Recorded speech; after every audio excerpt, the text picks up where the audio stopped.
समांतर श्रेणी 1,4,7,10 के 18वां पद का मान ज्ञात करिए। तो दोस्तों आपका एपी यानी समांतर श्रेणी का जो प्रश्न देख रहे हैं यहाँ पर दिया गया है, पहला पद 1, दूसरा पद 4 और तीसरा पद 7 और चौथा पद 10 और इसी तरह से डॉट डॉट दे करके ये 18वां पद पूछ रहा है कि 18वां पद पर क्या आएगा।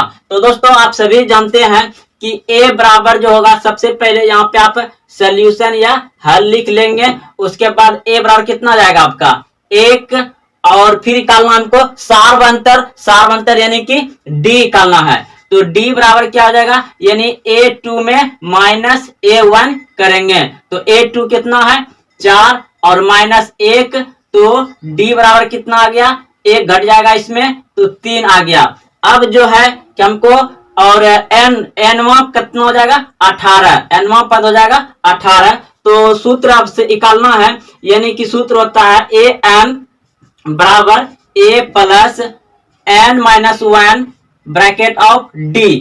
तो अब हम यहाँ पर लिखेंगे a 18 और a का मान कितना है 1 प्लस n का मान कितना है 18 माइनस 1 और d का मान कितना है 3। तो अब क्या हो जाएगा 1 प्लस 1 घट जाएगा, यानी कि कितना हो जाएगा 17 और गुना ये 3 हो जाएगा। उसके बाद फिर कितना हो जाएगा 1 प्लस 17 51 और फिर ये जुट करके कितना हो जाएगा 52, यानी कि 18वां पद कितना हो जाएगा 52। यही आपका आंसर हो जाएगा। एपी यानी समांतर श्रेणी 9, 13, 17, 21 dot dot dot dot dot का 20वां पद ज्ञात करिए। यानी कि हमको 9, 13, 17, 21 दिया गया है इस तरह से लगातार, और हमको कहा है क्या 20वां पद ज्ञात करिए। तो दोस्तों इसको बनाने के लिए सबसे पहले लिखेंगे सोल्यूशन या हिंदी में लिखेंगे हल। तो हम जो है कि पहला पद क्या आ जाएगा, पहला पद हो जाएगा 9, उसके बाद सार्व अंतर जिसे हम लोग डी से सूचित करते हैं, तो डी बराबर कितना हो जाएगा, डी बराबर कैसे निकालते हैं, यानी कि डी बराबर जो होता है आपका कि दूसरा पद में पहला पद को घटाते हैं, ये होता है मेरा डी बराबर सूत्र। तो आप इसे यहाँ लिख भी सकते हैं और नहीं भी लिख सकते हैं। तो यानी कि a2 माइनस a1, तो ये आपका पहला पद होता है, ये आपका दूसरा पद होता है, ये आपका तीसरा पद होता है, ये आपका चौथा, ये 5वां 6वां ऐसे करके डॉट डॉट। तो 20वां पद हमको निकालना है। तो क्या करेंगे यहाँ पर हम निकालना है हमको सार्वंतर यानी कि डी निकालना है। तो बराबर यहाँ पे यानी कि a मतलब a2 ये हो जाएगा। तो 13 में माइनस 9 करेंगे, 13 में माइनस 9 करेंगे तो कितना बच जाएगा, तो बच जाएगा आपका 4, यानी कि d बराबर 4 आ गया। अब हमको 20वां, तो हमको निकालना है an बराबर 20वां पद निकालना है। तो देखिए इसका सूत्र क्या होता है, सूत्र होता है इसका an बराबर a प्लस यहां पर हो जाएगा आपका n माइनस 1 और d, ये आपका d है। तो अब यहाँ पे आप बैठा सकते हैं, a का मान कितना है 9, तो 9 लिख दीजिए, प्लस n का मान कितना है 20, तो यहाँ 20 माइनस 1 और d का मान कितना है 4, तो यहाँ पे 4 लिख दीजिए। बराबर ये हो जाएगा 9 प्लस और ये 1 घट जाए कितना हो जाएगा, 20 में 1 गया तो 19 गुना 4। अब ये हो जाएगा 9 प्लस 19 चौके कितना होता है, चौके कितना होता है आपका, यानी 19 गुना 4 हो जाएगा आपका 76। अब इन दोनों को जोड़ दीजिए, कितना हो जाएगा 9 6 15 को 5 बाकी 1 7 1 8, यानी कि 85। आपका कितना हो जाएगा 20वां पद हो जाएगा आपका 85। आप ऐसे लिख सकते हैं, यहाँ पे 20वां पद हो जाएगा आपका 85, यही आंसर हो जाएगा 20वां पद 85। है कि जॉनियर है कि इससे विभाजित नहीं होगा, 11 3 से विभाजित होगा नहीं होगा।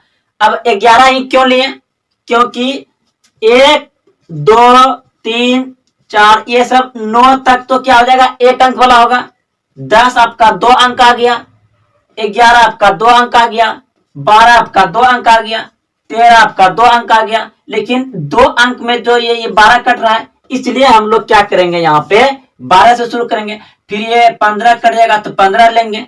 तो 2 अंक का पूछ रहा है ना, तो हम यहाँ पे 12 कटेगा, क्योंकि 2 अंक यहाँ से शुरू होता है 11 से 10 से। 10 तो 3 से कटेगा नहीं, क्योंकि यहाँ करा 3 से कटना चाहिए। तो 10 से 10 जो है कि 3 से नहीं कटेगा, भाग नहीं लगेगा। 11 में भी भाग नहीं लगेगा पूरा पूरी, और 3 से 12 कट जाएगा, 3 चौके 12, फिर 13 भी नहीं कटेगा, 15 कट जाएगा। तो इस तरह से कितनी संख्या, तो 2 99 तक जा सकते हैं ना, 99 तक ये तो कट जाएगा। तो 2 संख्या यहाँ 99 तक ही हो रहा है, 2 संख्या। तो अब देखिए क्या करेंगे तब, तो 12 मेरा कट जाएगा 2 संख्या, 13 नहीं कटेगा। तो हम क्या ले लिए यहाँ पे 15 ले लेंगे, 15 कट जाएगा, उसके फिर 18 कट जाएगा, उसके ऐसे मतलब जो है कि उसके 19 कटेगा नहीं कटेगा, 19 नहीं कटेगा, 20 कटेगा नहीं कटेगा। तो क्या लेंगे 21 लेंगे। तो dot dot dot dot dot dot dot कहां तक चल जाएंगे हम लोग, 99 तक चल जाएंगे। तो अब हम लोग क्या करेंगे कि इसमें पहला पद मानेंगे। तो पहला पद जो है कि मेरा कितना जाएगा 12। उसके बाद सार्व अंतर निकालेंगे। सार्व अंतर यानी कि सबका समान अंतर होना चाहिए, अंतर सबका समान होना चाहिए। देखिए इसमें कितना अंतर है, 3 का अंतर है। इसमें कितना अंतर है, 3 का अंतर। इसमें भी 3 का अंतर। इसमें कितना है, 3 का अंतर है। फिर आगे जो बढ़ेंगे 3 अंतर हो रहा है। तो आप लोग जानते हैं एपी में अंतर कैसे निकालते हैं, ऐसे भी आप डायरेक्ट निकाल करके d बराबर 3 लिख सकते हैं। लेकिन हमें तो ये सब्जेक्टिव प्रश्न है, तो हमको निकालना है d बराबर, यानी कि a2 में a1 को घटाएंगे। तो a2 कितना है 15, तो यहाँ पे 15 बैठा देंगे, माइनस a1 मतलब कि पहला पद तो 12 है, तो यहाँ पे 12 लिख देंगे, यहाँ बराबर रहेगा। उसके इसमें घटेगा कितना आया 3। चलिए अब हमको nवां पद कितना दे दिया है, nवां पद है ये। तो ये मेरा n बराबर हो जाएगा कितना 99 हो जाएगा। यहाँ an लिखा जाएगा, nवां पद में लास्ट पद है ना, तो n लिखा जाएगा। अब हम लोग का सूत्र क्या होता है, आप सभी जानते हैं कि an यानी कि अंतिम पद बराबर a प्लस n माइनस 1 और d होता है। तो अब यहाँ पे 99 मेरा लिखा जाएगा, ठीक है, यहाँ 99 लिखा जाएगा। उसके बाद बराबर a बराबर कितना हो जाएगा मान, a का मान 12 दिया गया, तो 12 लिखेंगे, प्लस इसका मान नहीं है तो यहाँ पे n माइनस 1 लिख देंगे, और इसको d का मान 3 है तो 3 रख देंगे यहाँ पे। चलिए आगे बढ़ते हैं। तो ऐसा करते हैं, एक 12 को इधर ला करके घटा देते हैं। तो 99 माइनस 12 इस तरफ आएगा तो माइनस में हो जाएगा। अब आपका बढ़ गया किधर 12, ठीक से लिख देते हैं दोस्तों। अब देखिए इधर जो है आपका बढ़ जाएगा कितना, इसको गुना कर देते हैं। तो गुना कर देंगे तो कितना हो जाएगा 3n माइनस 3 हो जाएगा।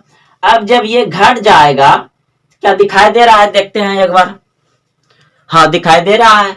तो अब यहाँ इसमें जब घट जाएगा तो कितना बचेगा 7, इसमें चल गया तो इसमें चल जाएगा तो कितना बचेगा 8। चलिए बराबर इधर जो है बराबर में इसको लिख दीजिए एक बार 3n माइनस 3। तो यहाँ पर देखिए ऐसा हम यहाँ पे डायरेक्ट लिख लें। अब क्या करेंगे, इस 3 को इधर ला लेंगे, यानी कि यह का चिन्ह दे दीजिए 87, अब प्लस 3 हो जाएगा। प्लस 3 क्यों हो जाएगा कि माइनस 3 है, माइनस 3 को इधर लाएंगे तो प्लस 3 हो जाएगा। आप सभी एक बात जानते होंगे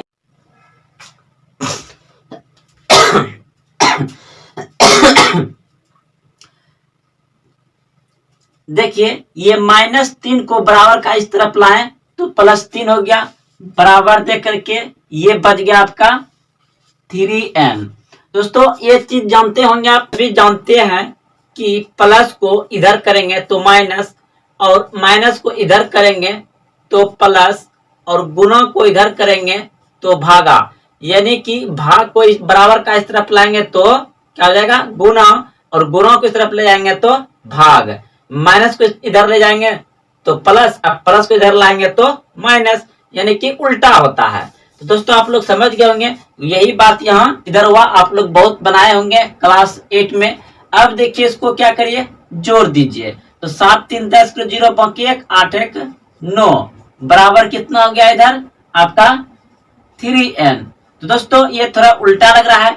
अगर मान लिया जाए कि एक ये तराजू है और कांटा बराबर है, तो इधर का समान उठा के इस तरफ, इधर का समान उठा के इस तरफ कर देंगे तो कोई परिवर्तन होगा?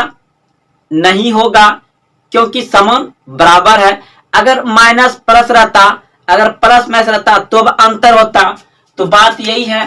तो हम क्या करेंगे, 3n को इधर उठा करके इधर कर देंगे, कोई बात नहीं, क्योंकि यह बराबर दिखाई दे रहा है। तो अब क्या करेंगे कि 3 को इधर भेज दीजिए, या आप यहीं से कटा सकते हैं, लेकिन इसको हम ऐसे ही कटा देंगे ताकि थोड़ा बड़ा लगे और प्रश्न का नंबर जितना उतना मिल सके बढ़िया से। तो 90 बटे ये गुना में इधर आएगा तो भागा में चल जाएगा। अब ये कट जाएगा, 3 3 9, यानी 3 और 0 उतर जाएगा, इस पे 30 बार में ये कट जाएगा। तो आपका यही आंसर है। तो 2 अंक का संख्या 3 से कटने वाले कितने हैं? 30 है। 2 अंक का संख्या 3 से कटने वाले कितने हैं? 30 है। ये आपका आंसर आ गया।